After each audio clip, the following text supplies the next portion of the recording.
So, alright. Ito ang ating collection ng Gundam Colonies Liberation Organization Mobile Suit. So, itong Gundam kasi, pinalabas yata sa Pilipinas around 1997. So, prior to this, ang mga napapanood ko lang na may mga mecha robot nun is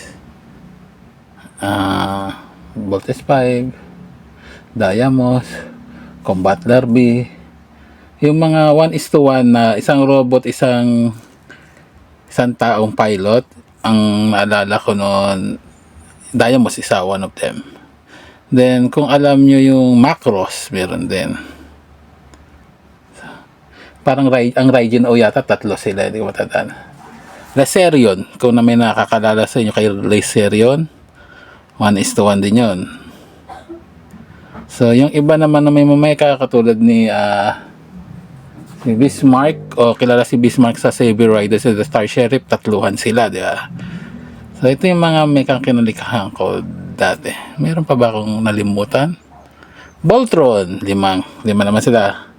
5 Lion, Voltron the team, Voltron Landforms, taglilima, bali 15 yata total nun. So, mga ganon. So, ito kasi is 1:1. So, bibihira yon. So, usually, unit sila sa team eh. So, ito, medyo marami nagsasabi pangit daw ang storya ng Gundam. So, Gundam Wing, to be exact. Pero kasi Gundam Wing kasi medyo political ang story nila. So, pero sa akin maganda yung story niya. Parang, may protagonist na antagonist, may antagonist na protagonist pala, parang gano'n. So, may isang gustong sakupin lahat ng mundo para magkaroon ng tahimik ang mundo. O may isa naman sirain yung isang faction, parang gano'n, para lang maging peaceful ang Earth and in colony. So, parang parehas lang sila ng gusto eh. Magkaiba lang yung approach nila. Pero parehas, karamihan sa kanila gustong magkaroon ng away para magkaroon ng unity. Yung isa naman kailangan niyang ubusin yung kalaban para magkaroon ng peace process. Ganun ang gulo, no? Panoorin nyo na lang kasi para maintindihan yung sinasabi ko. Lalo si Marquis. Yung Marquis doon, si Marquis, nalimutan ko yung pangalan niya. Anyway, so ito, sa Gundam Wing, ang unang lumabas na mecha is si Wings Gundam. So, yan yun. Yung parang meteor daw na pumasok sa Earth. So, 5 silang bida and unknown to each other sila sa bawat isa. Hindi pa sila magkakilala. Sa storyline dito, hindi sila magkakakilala. Ang totoong magkakakilala is yung mga gumawa ng Gundam robot, yung mga scientists. And iisa yung kanilang purpose, sirain ang OS. Kaya naging magkakaibigan yung 5 Gundam pilot. Pero prior to Earth, going to Earth, hindi sila magkakakilala. Doon na lang sila sa Earth nagkakakilala kasi nalaman nila iisa lang yung kanilang mission. So, bird of the same feather flock together. So, Gundam Wing. So, ito yun.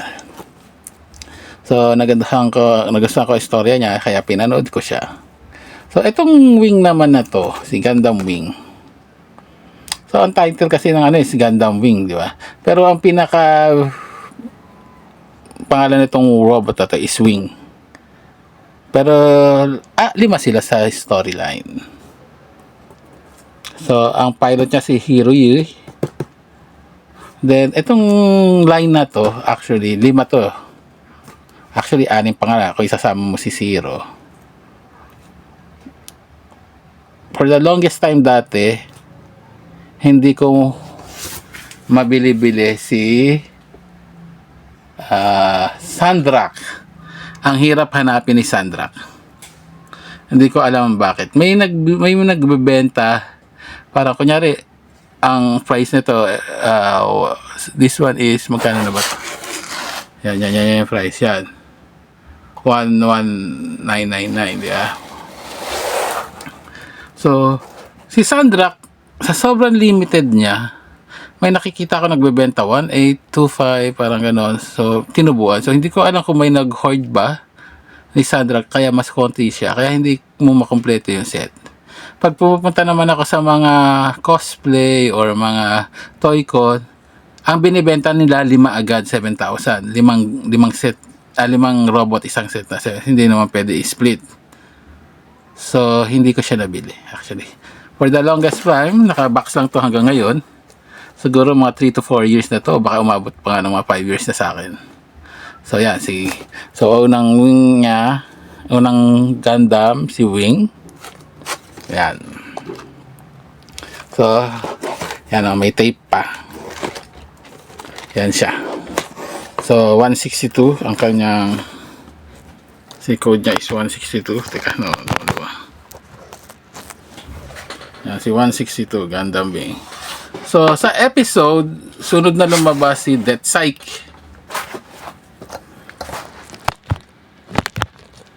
Teka, tingnan natin. Si Death Psych, yan. Si Death Psych, do Maxwell. Tama ba ako? Ayan. So, katulad ng naunang box, mga sa Death Psych, kulay itim. So, halos majority black ang color niya. So, karet ang isang weapon niya, di ba? Kalawit ni kamatayan, kumbaga ang dating.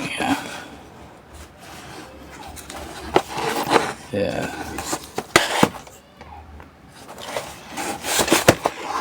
Then, sa anime, ang sumunod na nag-appear is Heavy Arms. Heavy Arms, as in armaments, talagang kung todo dami ng missile, kung todo dami ng Gatling gun niya, parang gano'n. Kaya heavy armaments, heavy arms. So, majority color niya is red as in blood.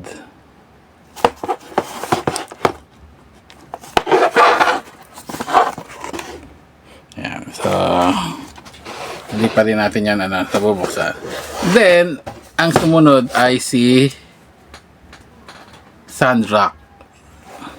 So, katulad na sinabi ko, si Sandra hirap ako makakuha. Wala akong mabili. And ayoko bumili ng overprice. So, buti na lang. Hinintay ko si pop-up ng Gundam Base. Pumunta ako. So, hindi ko naman ina-expect na makikita ko siya doon.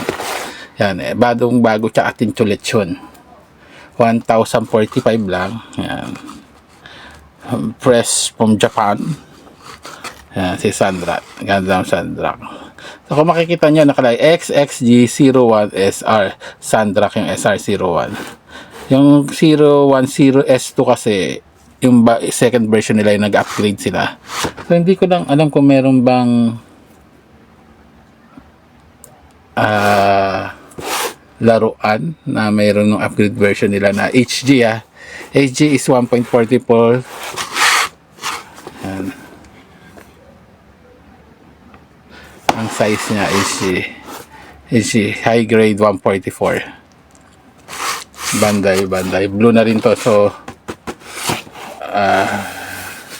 Bandai Hobbies. So, yung red kasi yung sinauna, nung nag-split yung company, pero sila, under pa rin naman nila si Umbrella. Red yung dating logo. So, ngayon, blue na. So, pero parehas lang original naman. Mas older version lang yung red. So, mas newer version ng lumalabas is blue. So, kung collector ka, lagi mong hanapin yung mga red marks.